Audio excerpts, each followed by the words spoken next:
Baby, when you give me like that. Baby, when you give me like. If there's one thing I love, it's listening to music wherever I am in the world. Enjoying that music, are you? I don't think so. Oh, I love music. Baby, when you give me. What? I've been stopped just because of where I am in the world? Are you tired of having your entertainment limited to you simply because you live in a place that the company doesn't like? Perhaps you want to surf the web without having to worry about other people tracking to the country you live in. Yeah, this is the kind of times we live in now, and it's time for you to get Surfshark VPN.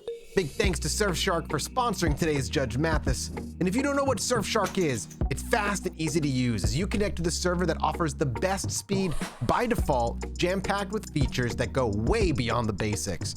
Not only that, it's easy to install and run on unlimited devices on a single subscription. As I said, you might live in a country where videos are locked down, or perhaps you're a traveler and things you're used to seeing in your home country are now locked out. Well, you can overcome location-based price discrimination on plane tickets, car rentals by connecting to VPN servers in different countries. If you're traveling and need to connect to your bank account, you can also connect to a VPN server in your country to avoid the bank freezing your account altogether. Or if you want to watch a video that's only in a specific country like, say, Canada, swap over to Canada and wham bam, thank you, sir. You can watch the video. With Surfshark, you'll be chilling in style as you unlock 15 largest Netflix country libraries, including the US and Japan, by merely connecting to a server in the right country. Access BBC iPlayer, Hulu, and other limited streaming services wherever you are by using a VPN server. And of course, unlock content on most platforms simply by installing the VPN on your computers, phones, smart TVs, and more.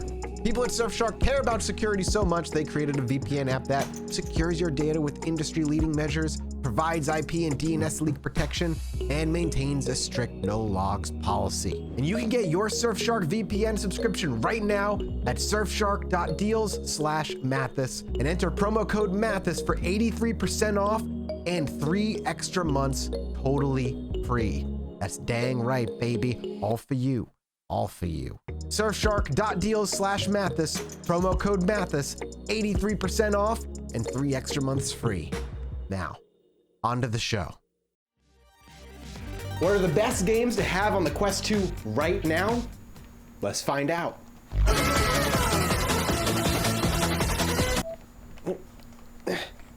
Okay. Yeah.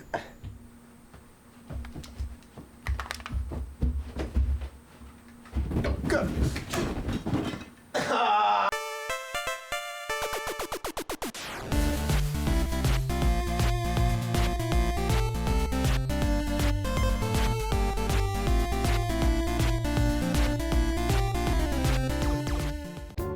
Hey, hang on. Welcome to another Judge Mathis episode. So, I've been enjoying VR a lot. Honestly, more than I have ever since getting the Quest 2. Something about it being untethered has been great. I've played a ton of different games. And you know what? I've been wondering, what are the best games right now for the Quest 2? So I went through a bunch, played a bunch. I figured, you know what? Let me let you guys know what my favorite games are. Oh, God. I really did hurt my knee. Not as bad as I played it off, but ow. Ever since I got my hands on the Quest 2, I've been playing it non-stop. And even though it's been a great PC VR headset for me, playing things like Star Wars Squadrons, Elite Dangerous, and others, I've mostly been using it as a standalone console. But the Quest 2 has hundreds of games that you can play right out of the box without the need for a PC. So here's a list of 7 games you absolutely must buy when you get a Quest 2. Sitting at number 7 is Star Wars Vader Immortal.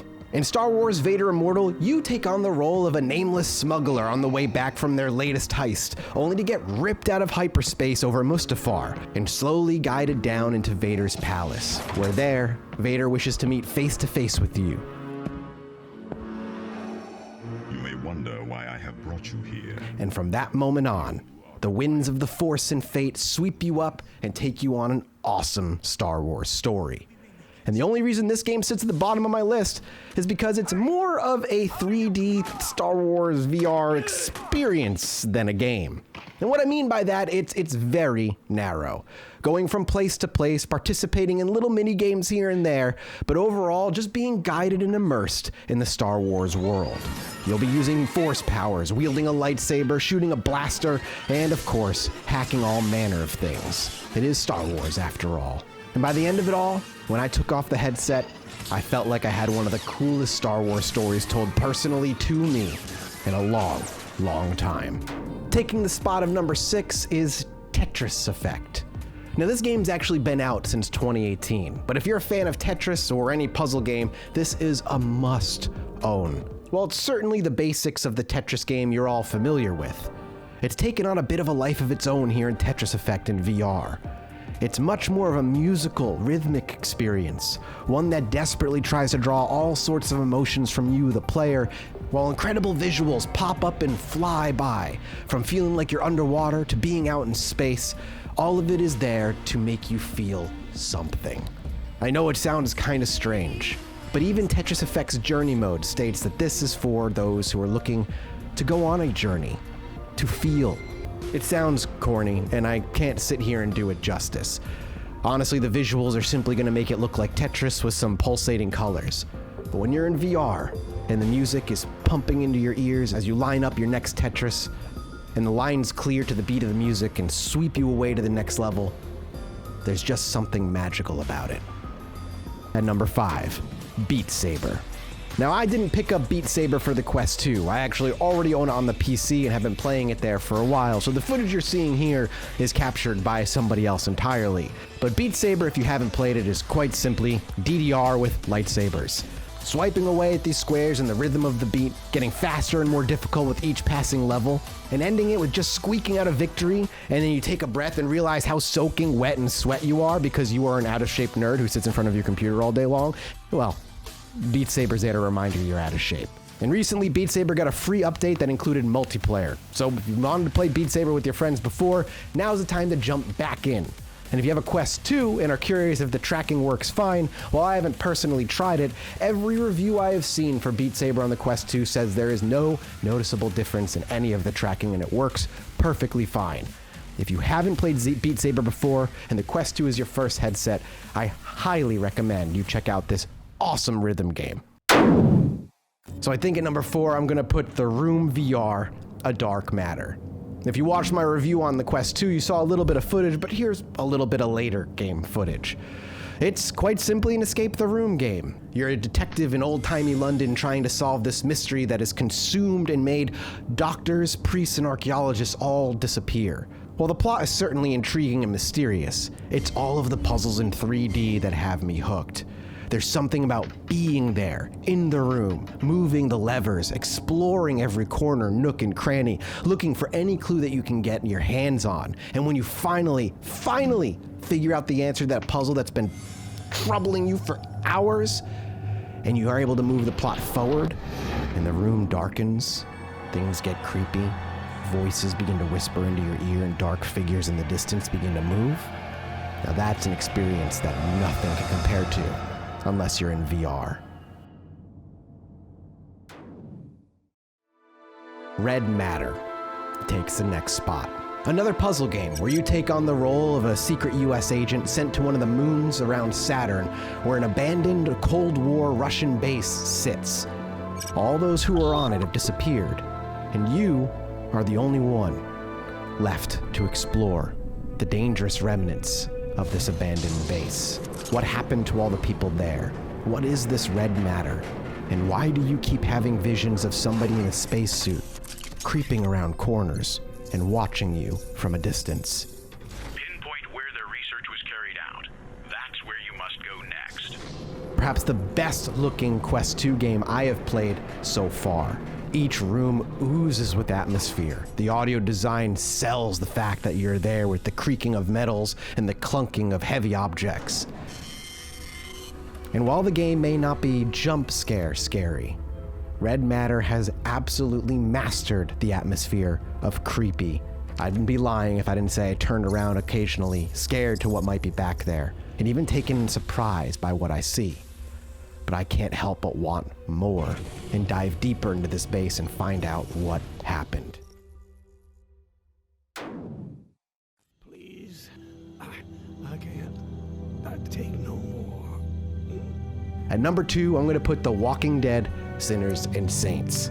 A survivor sent into the bayou of Louisiana, looking for an old bunker that has an ungodly amount of supplies that you could last the rest of your life. You're sent on a treasure hunt. But in the bayou, 3 human factions wage war, and every night as the sun goes down, a bell is rung to draw in the horde. A forced curfew. Work with the 3 factions or make them all your enemies. It is entirely up to you as you go out every day, hunting for supplies in open maps and warding off the undead as they sneak up behind you. The tension and horror in this game is something that has not been matched for me so far. Knowing they could be around any corner is entirely horrifying. What makes it even better, though, is the combat. If you want to kill a zombie, you need to pierce the brain. And in order to do that, you need to make sure you're swinging with enough force and at a proper angle to pierce the skull. Sure, you could use a gun, but those are loud, can break, and ammo is precious. Or you could take a screwdriver, grab the zombie by the jaw, and jam it through their eye socket or temple, trying to end the fight quick, but risking getting grabbed and bitten and attacked. Will you stay out past the bell? And how will you end this 20-hour campaign? All those decisions are yours. And this is a game I keep coming back to. Put a bullet through that murderer's skull. I am sorry. Please. Do it already. Finish the fucker.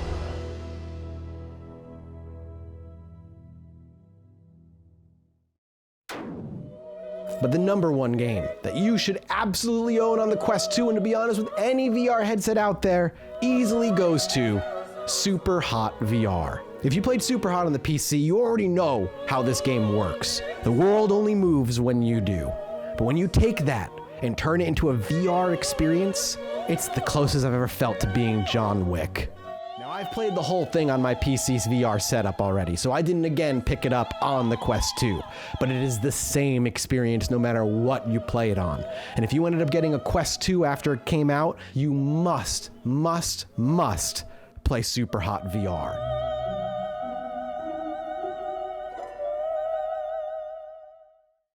And that's only a handful, a smattering, a taste, if you will, of the games that VR currently has on offer. There's another 10 or 15 or 20 I could put on my honorable mentions list, and that's only of the games that I have tried. The job simulator games are, of course, up there. Moss is another excellent one. Trover Saves the Universe. The list goes on and on. So if you look at any of those games and go, not for me, I'm sure you'll find something that you like. Thank you guys so much for watching. I hope you enjoyed. And let me know in the comments below, if you're a big VR fan, what your favorite VR game is. Now, I've got to go stab some zombies because I've actually started getting less nauseous now than when I play VR. So playing games like The Walking Dead, Sinners and Saints has been a lot more fun. First time I put the game in, it took me about 5 minutes to run to the toilet and, well, you know. Dean, take us out of here. I got things to go do.